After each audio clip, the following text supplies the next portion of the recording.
Mayam punamak digital online earning da taram nokchiri. Ngasigi video sida mayam da akoina share to jagadabasi matau kram tawga next money application akoi mayam na banners du ureko. Uriba banners sida akoina hojik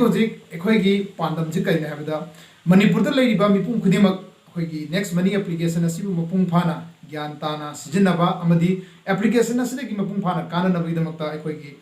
nupi webising amadi akoi punna next money application ki matang da khana ne pa ma khapang akoina video se share to jabani ngasi ki video sida akoina khana ka duri basi nupi ma oidaga next money application asi sijinnar matung da application asina ekoida kana hanba habadi application asi akoi kedo gi sijinnar ka duri bano haibana chingba question wahang pahong kitang akoi madam akoi gi Manipur da yamna chauna hoji hoji tabak toriba silver lady haibadi akoi gi madam Reena dagi Mangon the Gaina question, Amani Kapang Hanga, Monda, Waisage, I mean Ashokumar Singh, a gold starni, Aduka, Madam Reena Silverni, Masada ina, Juji question cra. Mayam na Manipurgi, Labiriba, Nupi, Bising, the Madam, the Wahimata, Danjagi. Madam Reena and Asigi, YouTube videos, the participant of Vidum, the Madam Reena, I am Kanatagari. Video Sibu, Video Mayam, no, I'm a Tagasari. Digital online earning the Madam Reena Taram, Okcheri. Thank you, madam. Hojik mayam da akhoi gi ngasi gi channel asigi oiba wahang paungi keno si schedule si chathajaragani aduna mayam punamana video si hobudegi na loiba fawi yembina ba mayam punam thajari. Madam ngasi gi ahan ba question da aina madam da hamjagada si kari gi damakta nupi singna application asida join tawbada yamna darkar oi. Hojik ki situation sida nupi oiba kayana next money application sijinagadawni sijinagadari bano haibasi matangda Manipur miyam da kitang haibidu mana. Next money sigi matangda wahi manga tara kitang hajage next money si yamna phaba exhibition amani akhoi awaba punama kohali manga aina hujik kitang paisa nungsa gi problem kitang laibada aigi next money gi kano karida yawbudu isagi phone balance ka poiro ATM dagu transfer to boiro adu gumba khudong sabe amna kari mateng pangi adu yum da phamasu thabak ngam macha masu suragasu next money jina koida akana ban khudong sabe yampi thagachari madam aduga mayam punam no sitabi kre apagi madam Reena na ai sana gold star oiregasu aina khankiba aina khanjaba aduga natabada nupi singna kari khanba leibage habadu madam gi taraptagi madam na haibadagi mayam punam tabire Ani suwa question da aina madam da humjani badi nupi webisingna application asi sijinnaba si kadai phawba yamna yam Laina sijinnaba yabage haibadigi matang da madam na Manipur da leba nupi mayam da matang next money application gi matang da nupi sini yam Laina sijinnaba ya haibadigi matang da haibi masi nupi sing bidi yamna kano aruba thabati nate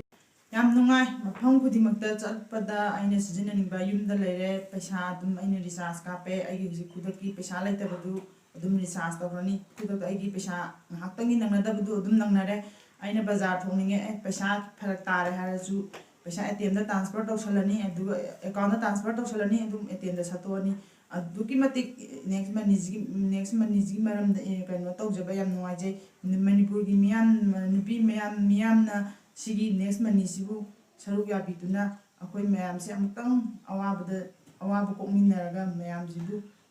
nungai leimina si haraga si hajaraga lojo. Thank you madam. Aduga makha tarapkada application asi nupi singna join taru matungda atopada share tawraga yamna kanaba si lawna gidamakta madam na karamba mongda akogi mi khomba adu karam mongda mingonda akogi application si matangda kamaina haijige adu karamaina join tahonjige haibadu gi matangda YouTube channel asi bamdi leire YouTube channel si mi yengodi yawni adu natabada atopada madam na karamba mongda akogi atopa mi oisimbu yahonba aduga yawriba mi nupi singduna makhata na mi khomba gi policy simtang mayamda kamai tawsigi haibadu haipetang charona madam tong haibi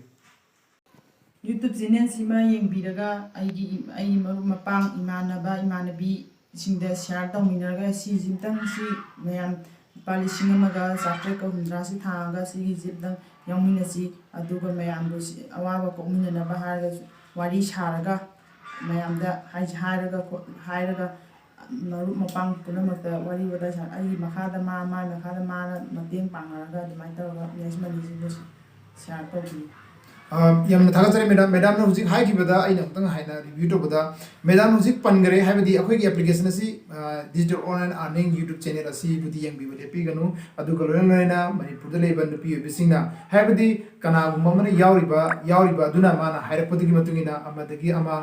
ama smai torga mathang akhoi friend circle da amadagi amada yaurga application chi ama tun sandokani haibisi madam na akhoi da takpire mayam punamakta hujik akhoi gi manipur gi khwai digi chawba lady silver madam Reena दगी madam Reena ना मागी फजबा माइथों अदुगा फजबा अखोगी चिंबान next money application की मतंग दा हाई करब मतुंग दा हौजिक अखोगी नेक्स्ट मनी पुथोइबा डिजिटल ऑनलाइन अर्निंग बु सबर पोइना मयाम दा करी हाइबिनिंग बा मणिपुर की मयाम दा करी हाइबिनिंग बगे हाइबिनिंग मतंग दा वहाय अमनि थम्बिना चैनल असिबु मयाम पुना मंगना येंबियु मयाम ना याबिनिंग बा लेरगसु मयाम दा शेयर तौबियु मसी हारगा मतंग असिदा रेगुलेशन जर Thank you, madam. Madam nasu hai kre aduna YouTube channel digital online earning bu yang bibat kaubi gnu mayam puno pu hanna digital online earning bu yang bidong ta mayam puno pu thaga chiri aduga ngasi gi khanna nei na ba asida mayam puno na video si bu yang biba amadi mayam puno bangna saru ya bidong ta mayam puno pu silver akhoi gi rina me amadi ai college ta Ashokumar ge taraf ta gi mayam puno pu hanna na khurumjai. Thank you all.